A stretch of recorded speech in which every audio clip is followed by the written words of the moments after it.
3 days back Sudheer గారు అని చెప్పేసి వాళ్ళు అండ్ వాళ్ళ ఒక గ్రూప్, ఒక న్యాచురల్ ఆర్గానిక్ ఫార్మింగ్ చేసే ఒక గ్రూప్ ఒక 3 to 4 ఫార్మ్స్ని విజిట్ చేద్దామని పెట్టుకున్నారు సింగిల్ డేలో.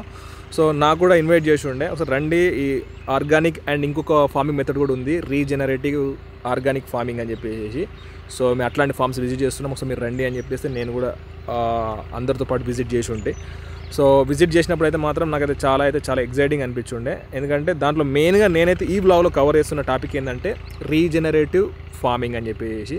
అసలు రీజనరేటివ్ ఫార్మింగ్ అంటే ఏంటిది అండ్ దాన్ని ఎలా చేస్తారు. అండ్ అరవింద్ గారు ఈ ఫార్మింగ్ అయితే చేస్తున్నారు. వాళ్ళు జర్మన్లో ఉంటారు. 3 monthsకి ఒకసారి వచ్చి చెక్ చేసుకుంటూ ఇక్కడ నుంచి ఒక టీమ్ని రెగ్యులర్గా నడిపించుకుంటూ అయితే ఈ ఫార్మింగ్ని అయితే చేస్తున్నారు. So compulsory interesting subject. So compulsory చూసేసేయండి ఫార్మింగ్ మెథడ్ ఏంటిదని చెప్పేసి అయితే. అండ్ ఇంకోటి కంప్లీట్గా 3 to 4 farms అయితే విజిట్ చేసిన అని చెప్పేసిన కదా. సో కంప్లీట్ ర్యాండమ్గా రా వీడియో అయితే మాత్రం మై విలేజ్ డైలీలో ఈ వీడియో అప్లోడ్ అయిన 3 days తర్వాత అయితే దాంట్లో అప్లోడ్ చేస్తా. సో ఫస్ట్ అయితే ఈ రీజనరేటివ్ ఫార్మింగ్ గురించి అయితే తెలుసుకోండి.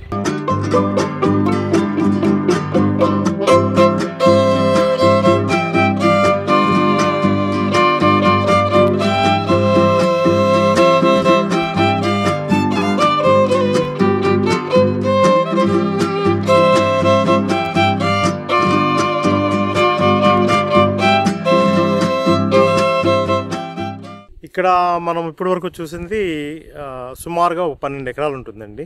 ఓకే. ఈ 12 ఎకరాల్లో ఒక 4 ఎకరాలు అరటి, బొప్పాయి, మునగ కాంబినేషన్లో పెట్టామన్నమాట. ఇది ఏంటంటే సింట్రోపిక్ ఫార్మింగ్ అని బ్రెజిల్లో డెవలప్ చేశారు. కొద్దిగా పర్మాకల్చర్ కొద్దిగా వేరియేషన్ అనమాట. సో దాన్ని ఇక్కడ ట్రై చేస్తున్నాము. ఇక్కడ ఏమవుతుందంటే మనకి బెడ్ మీద ఒక అరటి వచ్చింది.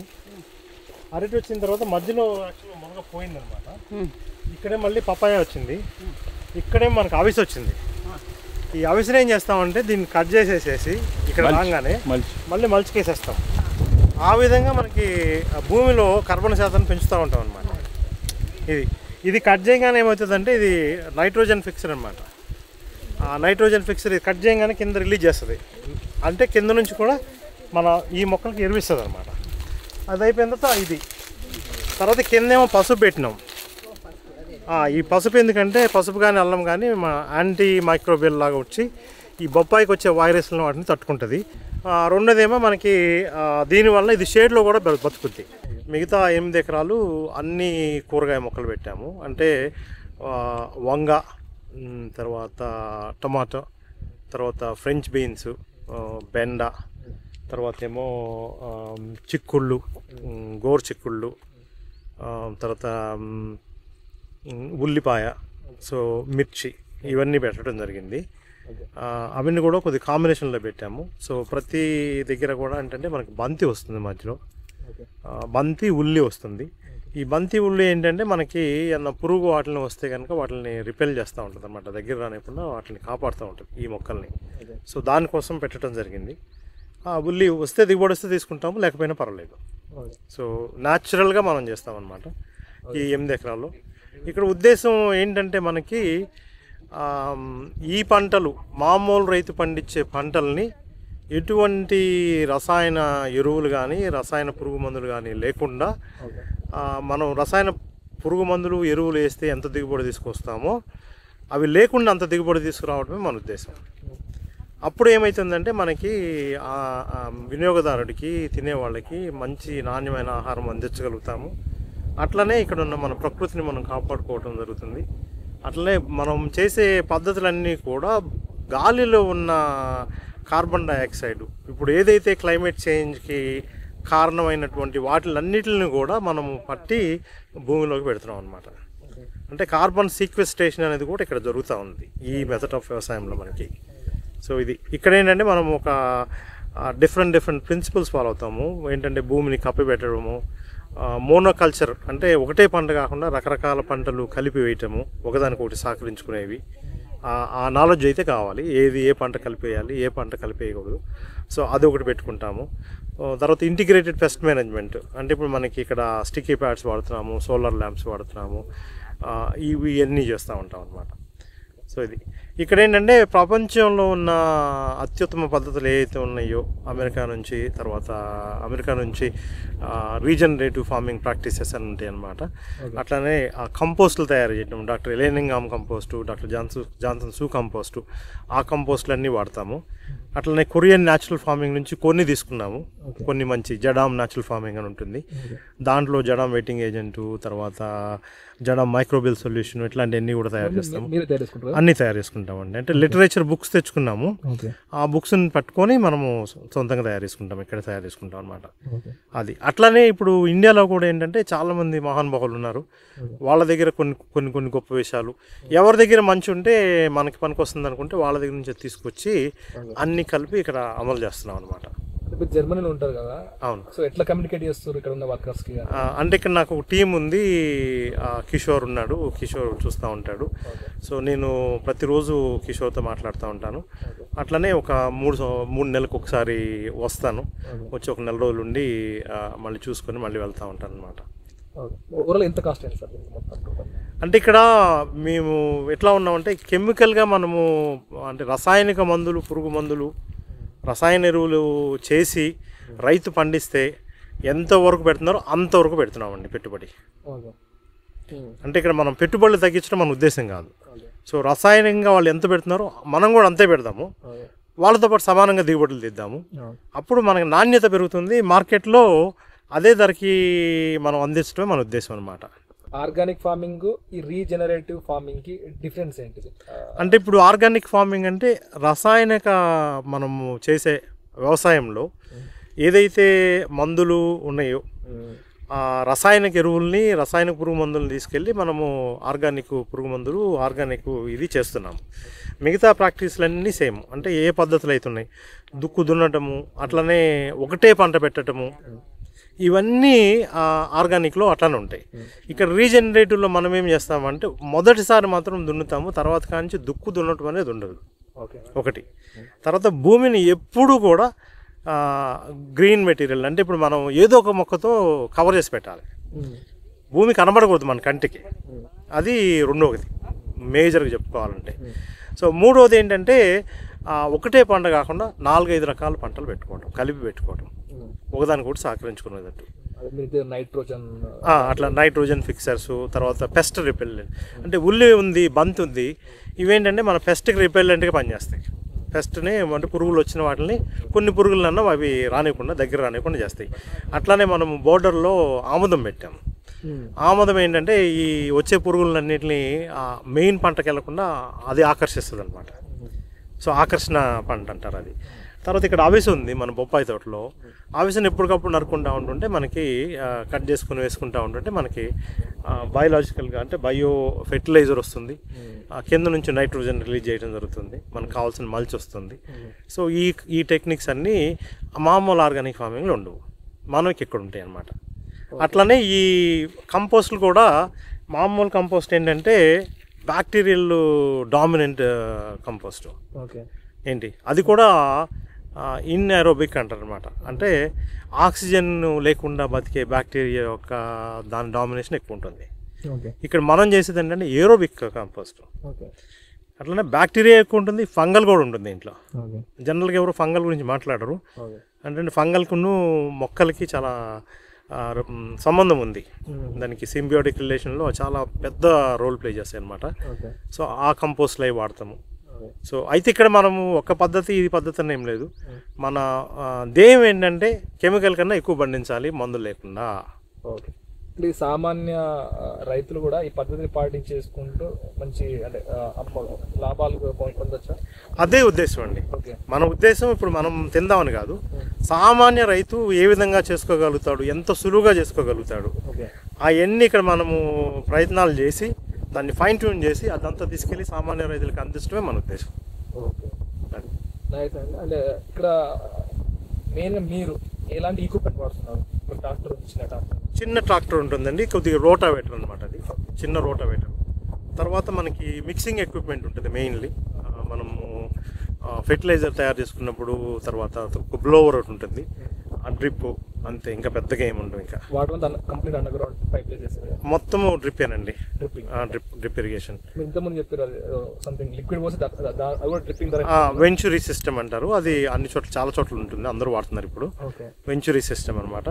అప్పుడు ఏమైందంటే మనం ఎరువుని మోసుకెళ్ళి వేసుకోవాల్సిన లేదు, నీళ్ళతో పాటు ఇచ్చేస్తాం అనమాట. అంటే మీరు ఆర్గానిక్ జర్మనీలో ఐటీ చేసుకుంటూ ఇలాంటి దాన్ని ఎట్లా షిఫ్ట్ అయిపోయారని అంత అది ఎట్లా ఆలోచన వచ్చింది? అంటే మనం అంటే పల్లెటూరులో పుట్టి పెరిగిన వాళ్ళం, వ్యవసాయ కుటుంబాల నుంచి వచ్చిన వాళ్ళము. అది వ్యవసాయం అనేది ఎప్పుడు ఉంటుంది. అంతకుముందు ఒకసారి వ్యవసాయం చేసినప్పుడు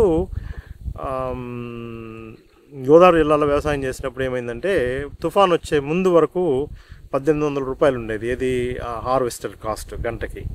తుఫాన్ రాగానే 3000 అయింది. అంటే అప్పుడు నేను చూసింది ఏంటంటే ఏ విపత్తు వచ్చినా రైతుకే బాధ తగులుతుంది, తర్వాత ఇప్పుడు పెద్ద రైతు కాదు, మనకి ఎక్కడ దాచుకోవడానికి గిడ్డంగులు సదుపాయం లేని రైతు అయితే కళ్ళ మీద అమ్ముకోవాల్సి వస్తుంది. కళ్ళ మీద అమ్ముకుంటే ఆ రోజుల్లో బస్తా 450కి అమ్మాము, తర్వాత 6 నెలల తర్వాత 900 రూపాయలకి అయింది అదే బస్తా. సో ఇవన్నీ చూసిన తర్వాత రైతులకి ఏమన్నా చెయ్యాలి అనే ఉద్దేశంతో వచ్చామన్నమాట. సో ఐటీ ద్వారా ఏమన్నా చేద్దాము అని చెప్పి అనుకున్నాము. అయితే ఈ ఐటీ ద్వారా చేసే కన్నా కూడా ముందర అసలుకి రైతుల యొక్క కష్టాలు, ముందర ప్రొడక్షన్ పెంచి ఈ కెమికల్ నుంచి దూరంగా రైతుని తీసుకెళ్తే అటు వినియోగదారుడికి బాగుంటుంది, రైతుకి బాగుంటుంది, రైతు ఆరోగ్యం బాగుంటుంది. ఎందుకంటే ఇవాళ రైతు ఏమనుకోవచ్చు, తినేవాళ్ళు బాధపడతారని అనుకోవచ్చు, వాళ్ళకి ఇది అవుతుంది.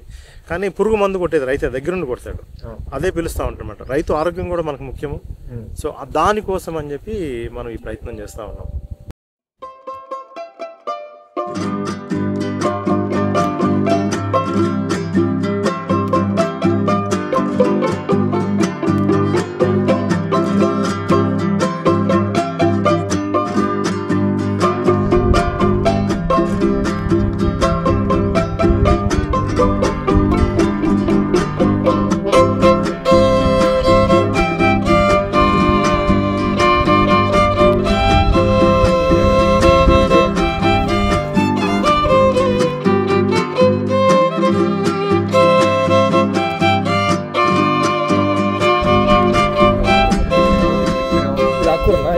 వెంచూరీ అనమాట. ఇక్కడ నుంచే డైరెక్ట్గా వెళ్ళిపోతూ ఉంటుంది ఎరువులన్నీ కూడా.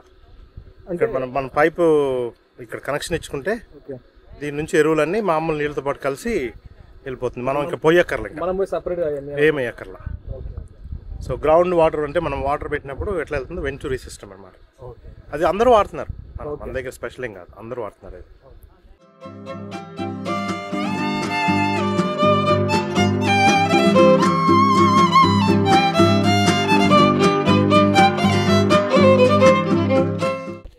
తర్వాత ఇదేమో మనకి ల్యూర్ అనమాట. అంటే ఇది ఈ మనకి పండు ఈగ అని చెప్పి ఒక పెద్ద సమస్య ఉంది.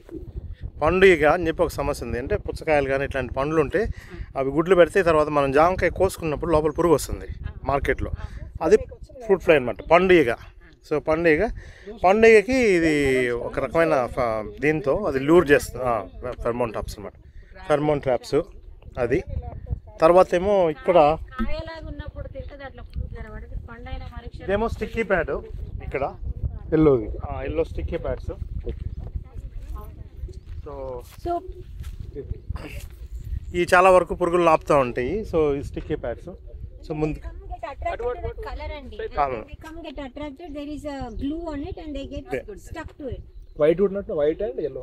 వైట్ ఎల్లో బ్లూ కూడా ఉన్నాయండి, 3 ఉన్నాయి అన్నమాట. ఇదిగోండి ఇప్పుడు దీంట్లో ఒక్క డ్రాప్ కూడా కెమికల్స్ లేవు. ఈ చిక్కుడు మొక్క ఇప్పుడు పిల్లలకు సైన్స్ ప్రాజెక్ట్ ఇవ్వాలి, దీంట్లో ఉన్న పురుగులన్నిటిని ఐడెంటిఫై చేయాలని. వాటి లోకల్ నేమ్స్, వాటి సైంటిఫిక్ నేమ్స్. ఇది యాక్చువల్గా మెజరింగ్ కోసమే. ఇది స్క్వేర్ ఉన్నాయి కదా, స్క్వేర్స్ ఉన్నాయి పురుగులు తీయండి దగ్గర, స్క్వేర్స్ ఉన్నాయి కదా, స్క్వేర్ లో ఎన్ని పురుగులు పడితే దాన్ని బట్టి ఇన్ఫెస్టేషన్ ఎంత ఉందని కౌంట్ చేస్తారు. ఒక్కొక్క స్క్వేర్ లో ఎన్ని పురుగులు పడతాయి అనే దాన్ని బట్టి లెక్క.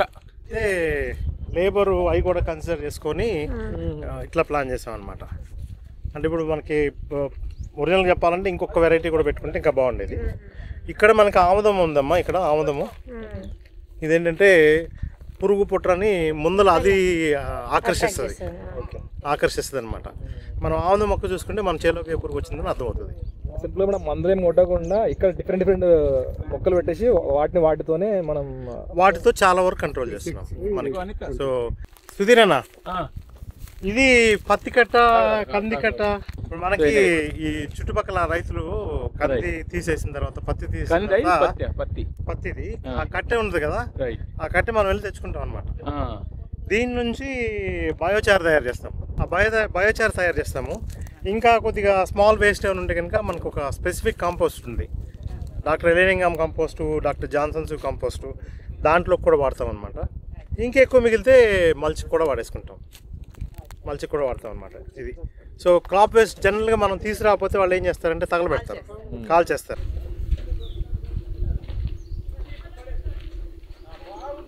మొత్తం ఎరువు తయారీ మొత్తం ఇక్కడ. ఇది ఒకటి మష్రూమ్ వేస్ట్, తర్వాత మన పశువుల ఎరువు, మేకల ఎరువు అన్నీ కలగలిపింది అనమాట. ఇది అమినో యాసిడ్స్ కోసము తయారు చేస్తూ ఉంటారు. మాంసం, ఎనీ మీట్ అండి, చేపలు, కోళ్ళు, ఏదైనా కానీ జంతు ఇదనమాట. డాక్టర్ ఎలైన్ ఇంఘామ్ అని ELAINE ఎలైన్ ఇంఘామ్ INGHAM ఎలైన్ ఇంఘామ్, బ్రిటిష్ మైక్రోబయాలజిస్ట్. సో ఈవేంటంటే ఇది ఫంగల్ డామినెంట్ కంపోస్ట్ అనమాట. మనకేంటంటే ఇప్పుడు మనం మామూలుగా చేసుకునే జీవామృతాల్లో వాటిల్లో అంత బ్యాక్టీరియల్ బేస్డ్, చాలా వరకు ఇన్ఏరోబిక్ అంటే గాలి ఆడిన బ్యాక్టీరియా అనమాట. సో ఇక్కడ ఏంటంటే ఇది ఏరోబిక్ కంపోస్ట్. ఇక్కడ ఉన్న బ్యాక్టీరియా కూడా అంత మంచి బ్యాక్టీరియా అంతా కూడా గాలితో బతికేవి, ఆక్సిజన్ కావాల్సిన బ్యాక్టీరియా. తర్వాత ఫంగల్ ఉంటుంది. ఇది మన 45 రోజులు పడుతుంది తయారు చేయడానికి. అంటే రైట్, మీరు ఇదంతా చేసారు కదా. అవును, మనం అంటే మీరు ఒక ఆల్రెడీ స్టడీ చేసి ఉంటారు, పురుగులు రావడం అట్లాంటి ఇబ్బందులు ఏం జరగలేదు? ఉన్నాయండి, చాలా ఇబ్బందులు ఉన్నాయి. పురుగులు వచ్చినాయి. ఇప్పుడు ఇది ఉంది, మనం బ్రిక్ చూసుకుంటున్నాము. అవును. పురుగు ఎందుకు వచ్చింది అంటే న్యూట్రిషన్ తగ్గితే పురుగు వస్తుంది. అవును. సో మనకి కరెక్ట్గా న్యూట్రిషన్ ఇచ్చుకోవాలి. సరే, న్యూట్రిషన్ ఇచ్చిన తర్వాత మనకి అది ఇప్పుడు ఏం చేస్తున్నామంటే ఎంత వేగంగా న్యూట్రిషన్ మనము మొక్కలకు అందిస్తాము, ఏం చేస్తే బాగుంటుంది అనే ప్రయత్నాలు ఇప్పుడు చేస్తున్నాం అనమాట. ఓకే. అంటే ఇప్పుడు మనకి కంప్లీట్గా మీరు ఒక రీసెర్చ్ చేస్తున్నట్టే ఉంది. రీసెర్చ్ ఏనండి, కాకపోతే ఫాస్ట్గా చేస్తాము. ఓకే. కొద్దిగా క్రూడ్గా చేస్తాం. ఓకే. అంటే సాఫిస్టికేటెడ్ ల్యాబ్లు ఏమి ఉండవు మన దగ్గర. ఇక్కడ ఉన్న ఎక్విప్మెంట్తోనే మనం చేస్తాము. ఒక మైక్రోస్కోప్ ఒకటి ఉంది మన దగ్గర. ఓకే. ఆ మైక్రోస్కోప్లో ఎప్పటికప్పుడు చెక్ చేసుకుంటూ ఉంటాము. ఓకే. సో అక్కడ ఎక్విప్మెంట్ కూడా ఉంది, బ్లోయర్స్ ఇట్లాంటివన్నీ కూడా తీసుకొని. అట్లా ఇంకోటి ఏంటంటే దేశీయ విత్తనాలు. ఇక్కడ ఇది కంప్లీట్గా ఇది పంటని ఇట్లే కంటిన్యూ చేస్తూ ఉంటారు, ఇంకేమైనా చేంజ్ చేద్దాం అనుకుంటున్నారు ఇక్కడ? అంటే ఇది ఒక్కొక్క పంటకి ఒక గైడ్ లాగా తయారు చేసి అది రైతులకి ఇచ్చేద్దామనండి. ఓకే. ఓకే. అంటే ఇప్పుడు రైతు ఇన్ని ప్రయోగాలు చేయలేడు కాబట్టి రైతు బదులు మనం చేసుకుని మనకి దిగుబడి వచ్చిన తర్వాత అది రైతులకు అందజేద్దామని ఉద్దేశం. నైస్. ఉన్న పంటలన్నింటికి ఒకదాని తర్వాత అందిద్దామని. ఓకే.